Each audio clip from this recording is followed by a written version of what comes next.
જર્મનીનું નામ સાંભળતા જ આપણા મનમાં શું આવે? મોંઘી ગાડીઓ, પરફેક્ટ એન્જિનિયરિંગ, એકદમ શિસ્તબદ્ધ લોકો. પણ શું કોઈ એવું વિચારે કે ત્યાં તમે કોઈ રેસ્ટોરન્ટમાં જમવાનું એઠું છોડો તો દંડ થઈ શકે?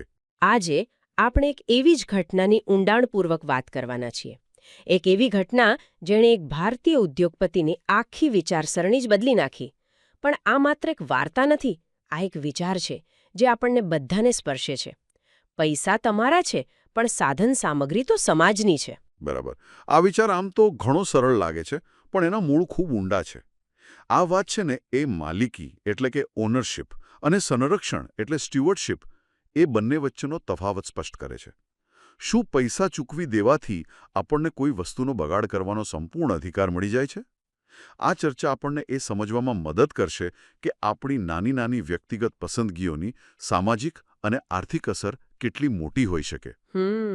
તો ચાલો આ વિચારને સમજવા માટે સીધા જર્મનીના હેમ્બર્ગ શહેરની એ રેસ્ટોરન્ટમાં જઈએ. ચોક્કસ.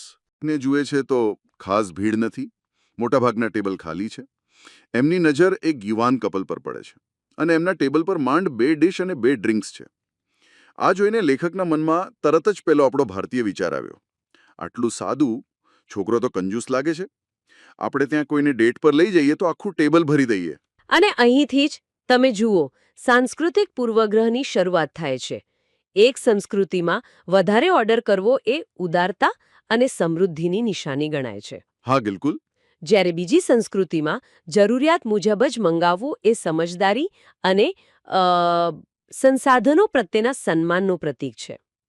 લેખકનો જે પહેલો વિચાર હતો એ એમની પોતાની સામાજિક માન્યતાઓમાંથી આવ્યો હતો.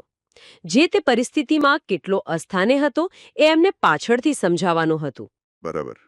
અને એ જ સમયે બીજા એક ટેબલ પર કેટલીક વૃદ્ધ સ્ત્રીઓ પણ જમી રહી હતી.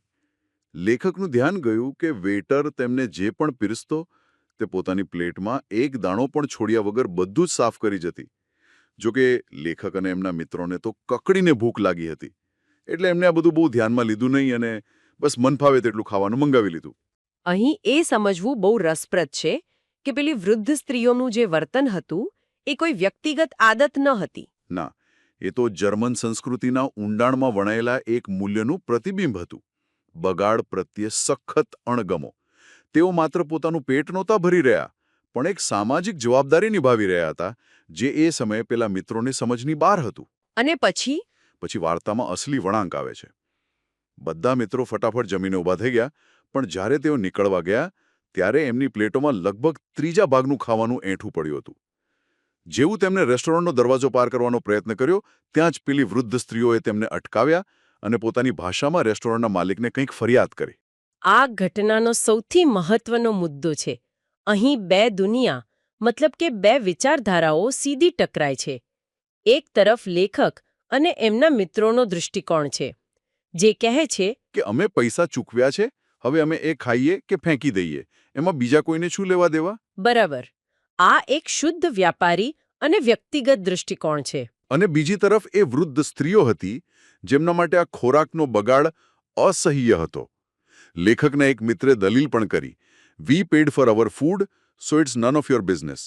આ સાંભળીને એક વૃદ્ધ સ્ત્રીને એટલો ગુસ્સો આવ્યો કે એમણે તરત જ ફોન કાઢીને કોઈને ફોન કર્યો.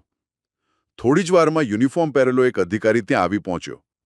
1 મિનિટ, સીધો સરકારી અધિકારીને ફોન કરી દીધો? હું કલ્પના નથી કરી શકતો કે આવું બીજે ક્યાંય બને. આ કયા પ્રકારના અધિકારી હોય છે જે આવા કેસ સંભાળે? સારો સવાલ છે. આ કોઈ પોલીસ કે સોશિયલ સિક્યુરિટીના અધિકારી નહોતા. જર્મનીમાં સ્થાનિક નગરપાલિકાનો એક ખાસ વિભાગ હોય છે, જેને ઓર્ડનુંસામ્ટ એટલે કે પબ્લિક ઓર્ડર ઓફિસ કહેવાય છે. ઓકે. એમનું કામ સામાજિક નિયમોનું પાલન કરાવવાનું છે, જેમ કે અવાજનું પ્રદૂષણ, જાહેર સ્થળોએ ગંદકી અને કેટલાક કિસ્સાઓમાં સંસાધનોનો ગંભીર બગાડ. આ બતાવે છે કે ત્યાં ખોરાકનો બગાડ એ માત્ર ખરાબ આદત નથી, પણ સામાજિક નિયમનો ભંગ ગણાય છે. વાહ! એટલે આ કોઈ અંગત મામલો નહોતો, પણ એક જાહેર જવાબદારીનો ભંગ હતો. પછી શું થયું? એ अधिकारिये शांति आखी बात समझी. फ्रेंड्स, इस वीडियो को पूरा देखने के लिए आज ही फ्लेक्सी टीचर ऐप सब्सक्राइब करें, जहां आपको मिलेंगे animated videos, digital books, text book solutions, notes, DPP और क्विज। और हाँ, flexi teacher app mobile, TV और कंप्यूटर पर अवेलेबल है। और अगर आपके पास इंटरनेट नहीं है तो तुरंत ऑफलाइन सेट टॉप बॉक्स के लिए संपर्क करें। Flexi teacher, the one you needed.